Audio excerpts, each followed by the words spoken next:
Assalamualaikum warahmatullahi wabarakatuh. Berikut ini adalah menjawab pertanyaan tentang meluruskan penerapan bimbang interview.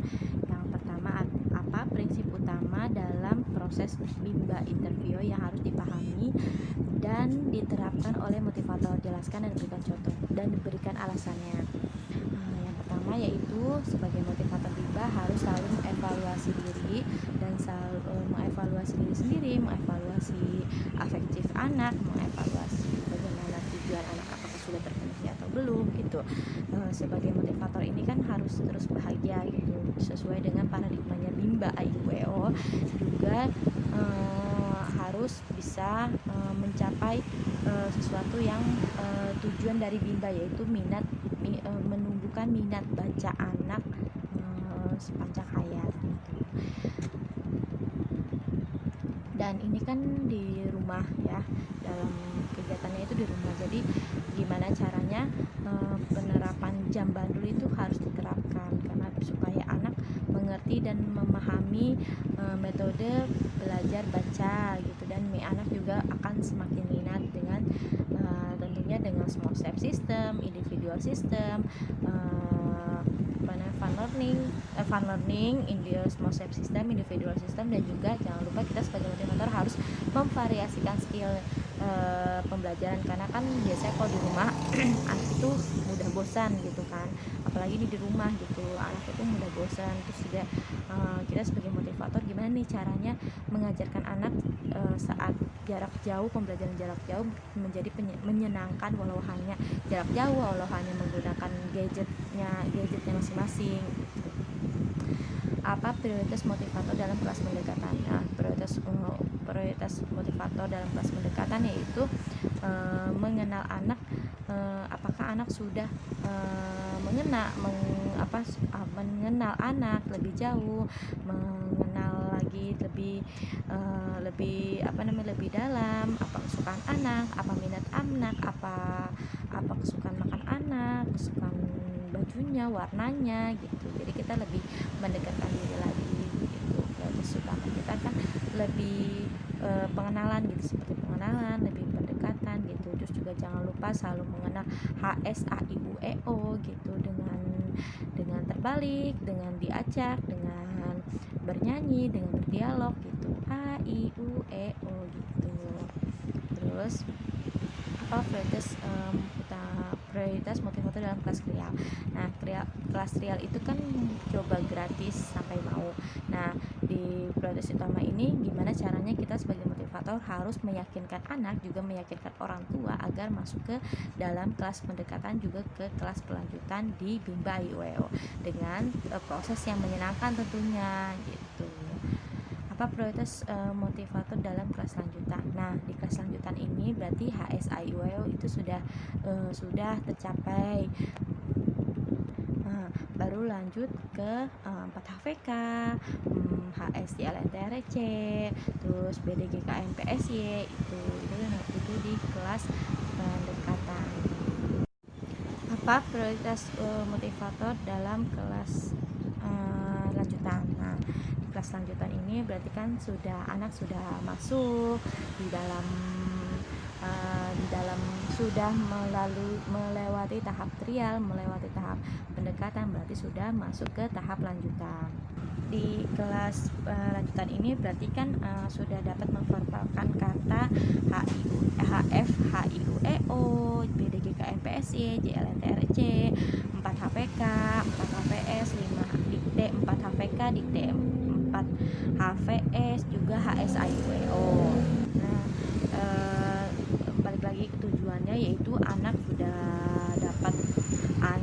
menyukai kegiatan dalam di kelas lanjutan, terampil dengan kata-kata yang tadi 4HPK, 4HPS, Dikte 4HPK, Dikte 4HPS, HVAIUEO, HVJLNTRC, HVBDGKMPSY. Kegiatan apa yang lebih prioritas antara bermain baca-bacaan dengan kegiatan menyelesaikan modul? Jelaskan. Nah, karena di Bimba ini tujuannya itu berbaca-bacaan, jadi ya prioritas utamanya itu yaitu bermain baca-bacaan daripada menyelesaikan modul. Karena kan di Bimba ini kan prioritas utamanya itu baca ya, baca. Jadi kalau kegiatan yang lain seperti menulis, mewarnai, berhitung itu hanya selingan saja sehingga anak tidak bosan dengan baca terus gitu.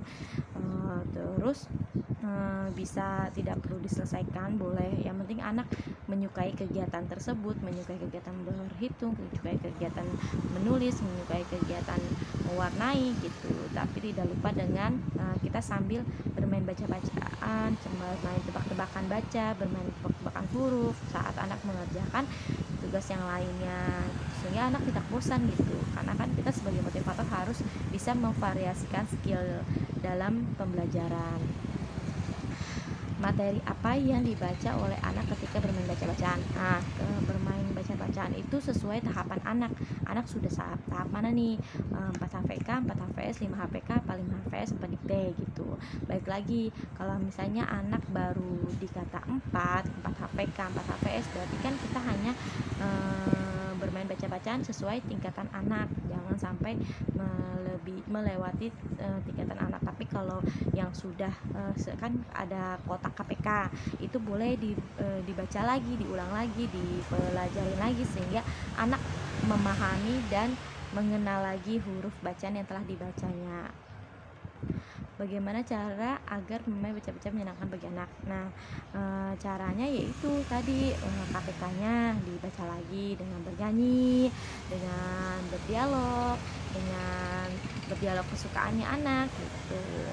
Bagaimana menyikapi anak yang tidak mau bermain baca-bacaan? Nah, kalau ada anak yang mau bermain baca-bacaan, ya udah nggak apa-apa, kita skip dulu. Ya udah, kakak mau ngerjain yang mana dulu? Misalnya dia maunya mewarnai dulu, ya udah kita mewarnai. Nah, sambil diwarnai itu sambil deh tuh, ya udah deh kakak kan maunya mewarnai, ya udah sambil mewarnai Bu Sri mau kita main tebak-tebakan ya gitu. Biasa sih anak-anak suka kalau misalnya saya main tebak-tebakan gitu.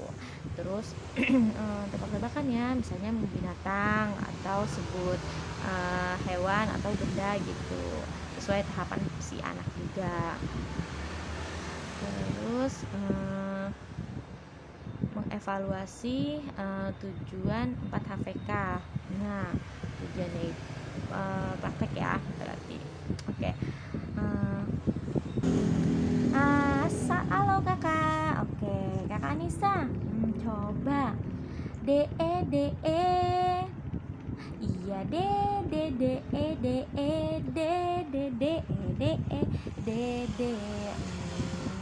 Coba apa lagi ya? Nih kakak Anissa kalau pagi suka minum apa? Iya hebat.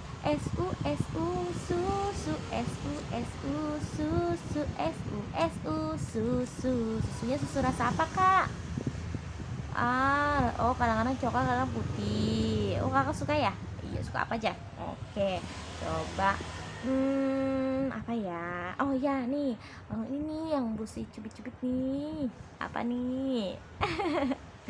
Iya, hebat bener. Pipi. Yuk kita panggil ya. Pipi.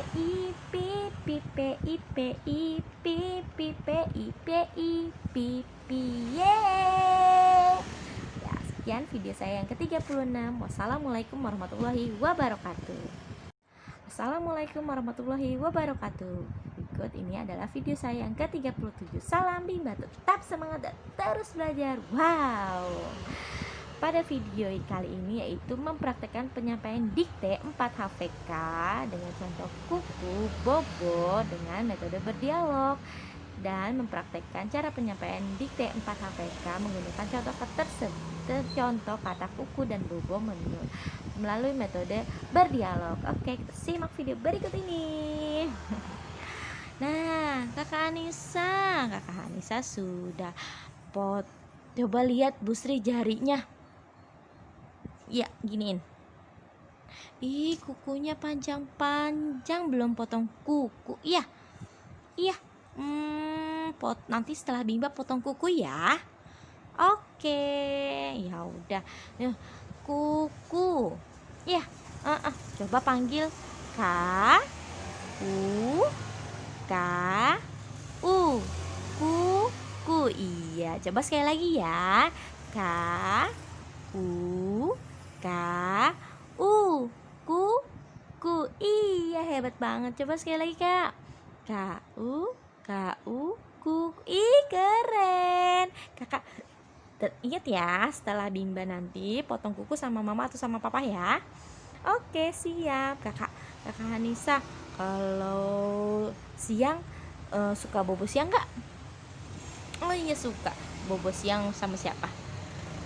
Sama mama sama ayah. Oh ya, karena kalau ayah lagi libur, bobo siang sama ayah sama mama juga. Ya sudah, coba kata bobo Kakak Anissa tahu nggak hurufnya apa aja? Bobo. Ih, hebat. Kita panggil ya. Yuk. B O B O. Bobo. Oke, sekali lagi. B O B O. Bobo. Iya, coba sekali lagi terakhir. B O B O. Bobo. Ih, keren. Coba kita panggil kukunya dan bobonya ya. Yuk. KU kuku, KU kuku, KU kuku. Iya.